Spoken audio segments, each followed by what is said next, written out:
Welcome to Lexicon. Learn to speak confident English. If you're a beginner in English, you may be wondering, how much grammar do I actually need? Do you need to learn every tense? Every rule? Every exception? No. At the beginner level, you need a strong foundation. The grammar that helps you build sentences, talk about everyday things, ask questions, and make yourself understood. So let's look at the grammar you should focus on first, and more importantly, why you need it. 1. Present simple. Let's start with one of the most useful structures in everyday English, the present simple. You use it to talk about things that happen regularly, your routine, your likes and dislikes, and facts. For example, I work from home. I drink coffee every morning. I like watching movies. She lives in Delhi. He plays cricket on weekends. Think about how often you talk about these things. Someone asks, "What do you do?" You might say, "I work in a school." Someone asks, "What do you do in your free time?" You might say, "I watch movies and listen to music." So why is the present simple important for a beginner? Because it gives you a way to talk about your everyday life. But there is something else you need to learn with the present simple. Subject-verb agreement. Look at these sentences. I work here. You work here. They work here. Now, he works here. She works here. The subject and the verb need to agree. With he, she, and it, we usually add s or es to the verb in the present simple. So, he like music. He likes music. She work in a bank. She works in a bank. They like music. They like music. This is one of those basic areas where a small mistake can appear again and again. And you don't want to stop in the middle of every sentence and think, wait, does this verb need an S? The goal is to practice these patterns enough that they gradually become natural. You don't need to know every complicated rule about subject-verb agreement at this stage, but you should be comfortable with the basic patterns. 2. Simple past. Another essential tense for beginners is the simple past. If you can talk about what you usually do, you also need to talk about what you did. For example, I work in a school. I worked in a school last year. I watch movies on weekends. I watched a movie yesterday. She lives in Delhi. She lived in Delhi when she was a child. The simple past helps you talk about completed actions and past experiences. And this is something you need in everyday conversations. Someone asks, "What did you do yesterday?"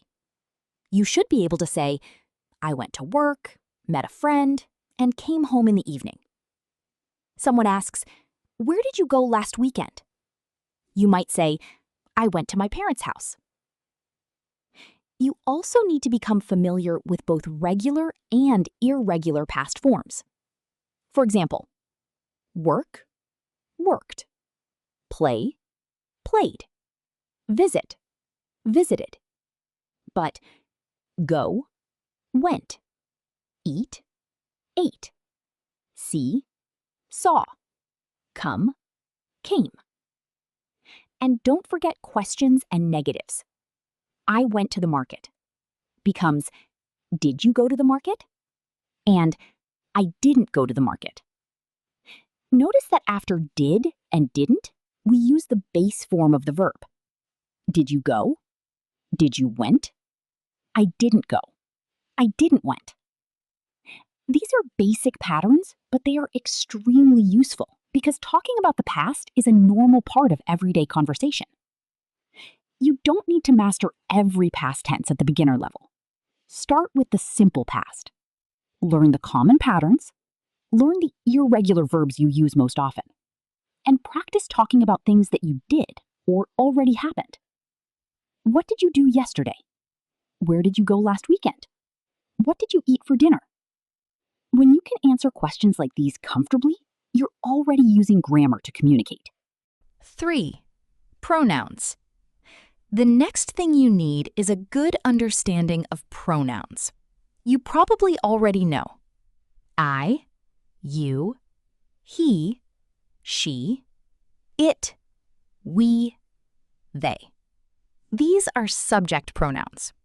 For example, I like this book. She works with me. They live nearby. But beginners also need to use pronouns when the person is receiving the action, not doing it. That's where we use me, you, him, her, it, us, them. For example, she called me.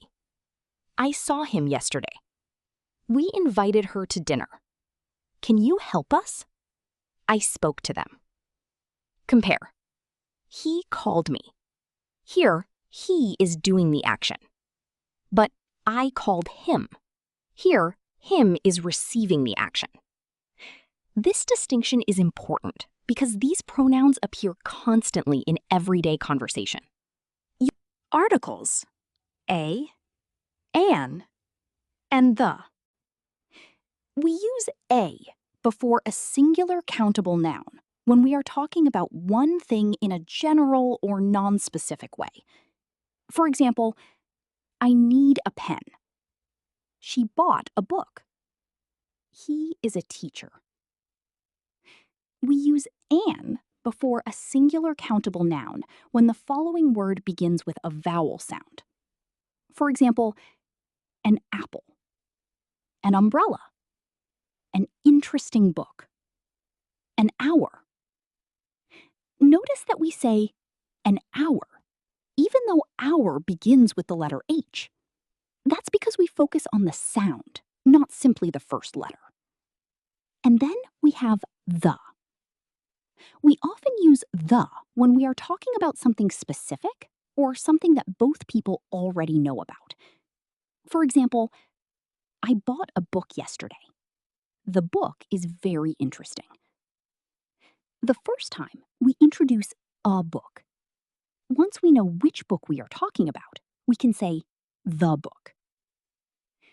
You don't need to master every article rule at beginner level, but you should understand the basic difference between a, an, introducing something or talking about one non-specific thing, and the, talking about something specific.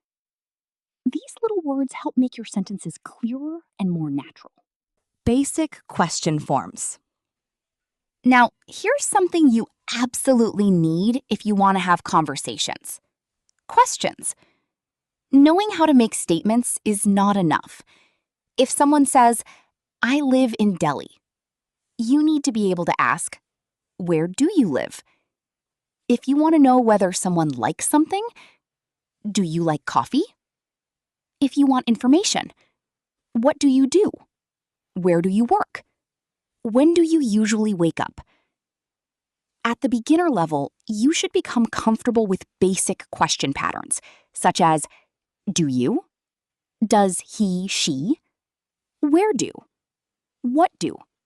When do? For example, do you work here? Does she live nearby? Where do they work? What do you like? Why does this matter? Because speaking is not just about answering questions. A conversation needs questions too. If you can make simple questions, you can find out information, show interest, and keep a conversation going. That's a practical reason to learn grammar. Basic word order. And finally, you need to understand basic English word order. A very common pattern in English is subject plus verb plus object. For example, I like music. She watches movies. They play cricket. We study English. The subject tells us who is doing something. The verb tells us what they are doing. And the object tells us what or whom the action is connected to. Compare. I like coffee. The order is natural. But if you arrange the same words randomly, coffee I like, that can be used in certain contexts for emphasis, but it isn't the basic sentence pattern a beginner needs. This is especially important if your native language is not English and you are used to translating from your language. You may know all the individual words, but if you put them in the wrong order, the sentence may sound unnatural or even become difficult to understand. So instead of translating every sentence word by word, start becoming familiar with English sentence patterns. The more you practice these patterns, the easier it becomes to build your own sentences. So, what grammar does a beginner really need? Let's bring it together. At the beginner level, you should be able to use present simple to talk about everyday life, basic subject-verb agreement to build grammatically correct sentences, subject and object pronouns such as I, he, she, we, they, me, him, her, us, and them. A, an, and the to talk about people and things more naturally. Basic question forms so that you can actually have conversations. And basic word order so that you can put your ideas into clear English sentences. In the next video, we'll move beyond beginner grammar and look at the grammar you actually need at the next level.